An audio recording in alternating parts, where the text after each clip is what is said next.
Hello, welcome back. This week's video is my job is making me depressed. Should I quit? Hey, if this your first time, go ahead, click that bell that way you subscribe. This channel deals with narcissism in the workplace and also personal relationships too. We'll get right back to you after this.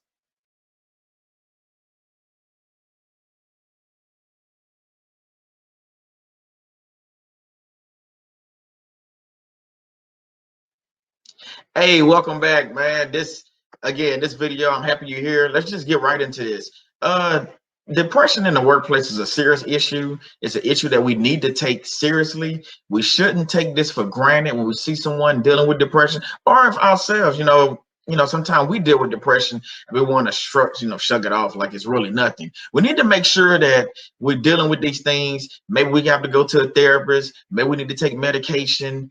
It's a lot of maybes in there, but we need to do what we need to do to get help. So one of the things that I wanted to bring up is mental and physical health concerns when you're dealing with depression.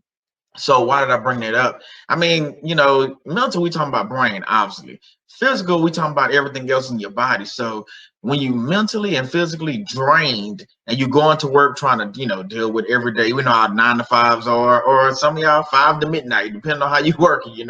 We know sometimes, these things can play a huge part. And that's not to mention, the family, the children, wife, husband, things like that. You throw all that on top, even trying to find out what do I need to cook for dinner tonight. You throwing all those things, it can really play a huge role in your mental and physical health concerns.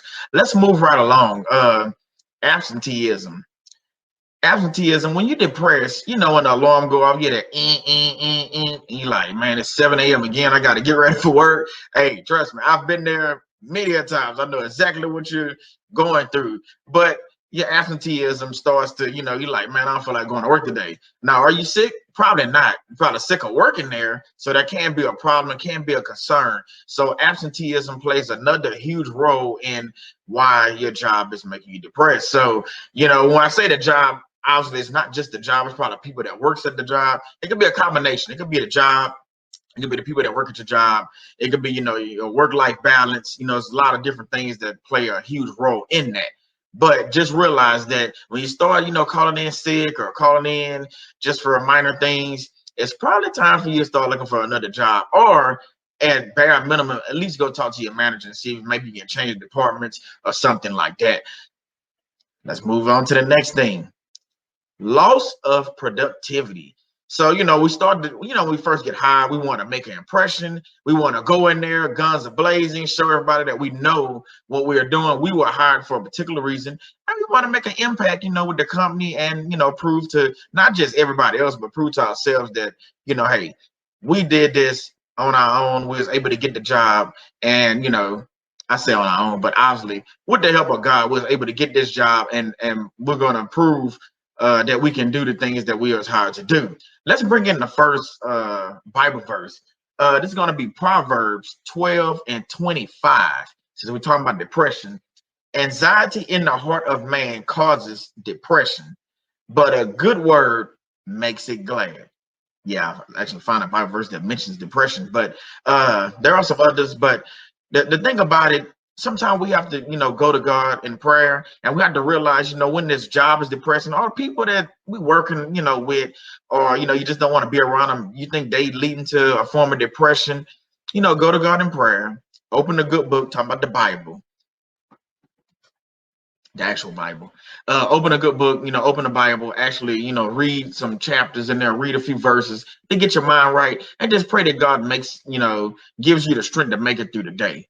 Don't I tried to, when I was going to work, all the time, I wanted to make sure that I went to work with the right state of mind. So, listening to, your favorite song, or, praying on your way to work, listening to your worship music on the way to work, hey, actually listen to some of the maybe YouTube videos that's talking about God and things like that. That's a good way to get your mind, your mindset going, and get you in a positive mind state. That way when you get to work, you like woof, like a woosah moment before you even get there, and then you're able to go deal with the work day. Let's move into the next thing: increased substance use. So this is for people, We talking about nicotine, smoking cigarettes, cigars, for the e-cigs, things like that, all bad for us. I'm not here to bash you on smoking cigarettes or anything like that. But then you also have alcohol abuse. You have other drug abuse. That's all dealing with depression. You start picking up on some of them things. It could be even as simple as, Motrin. You get addicted to these things. You start taking them, and maybe you have a headache every time you go to work, and then you start taking, different medication like Motrin or ibuprofen or whatever. You taking this different medication, but then you taking it too much, and it's like the headache is not just work related. There's some other things related. So I'm saying go to your doctors. Go to God in prayer. Sometimes this medication we taking is not good for our body. We're taking it for another reason, for depression, and that's not really the medicine. You see where I'm going with this. Like I said, this is not a long video. I just wanted to make sure that if you are depressed at work, it's things that you can do about it. It's people that you can go to get help. Talk to your manager sometime. Maybe you can work a different schedule. Maybe working that midnight shift that you started out working 20 years ago, maybe it's not the same thing that you need to be doing now. So try something different. Maybe move to the morning shift. See if that might change something, might lighten up working with different people. Sometimes changes of scenery can help with depression. Trust me, I know these things. Also, when you at a job and it's your first time there, you working, gun ho, and you doing everything 150 miles an hour, that can also lead to depression because you're doing so much, so fast, and months going by, you keep working at this high pace, sometimes your body is going to wear down. It goes back to what I was saying, the physical health concerns. So you've been running and going, and you're not 8 years old anymore, so you can't do the things like you used to do.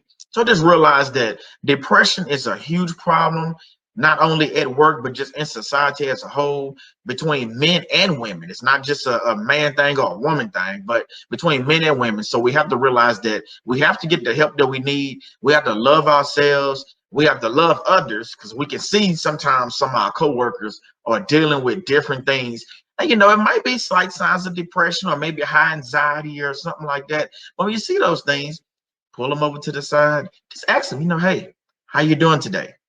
And there's nothing wrong with, asking somebody how they doing today. So, hey, again, this is the video for today. I know it's quick, it's short, but hey, I just wanted to bring this, God put this on my heart, just to talk about workplace. I know with COVID and COVID-19 and just different things, people were laid off and they got new jobs, or, they've been working at a place for a while. We just need to keep depression just to a high regard, and just know that we do need to get help. Hey, once again, my friends, hey, I'm Solomon Savoy. Thank you for tuning in. You be blessed. See you next time.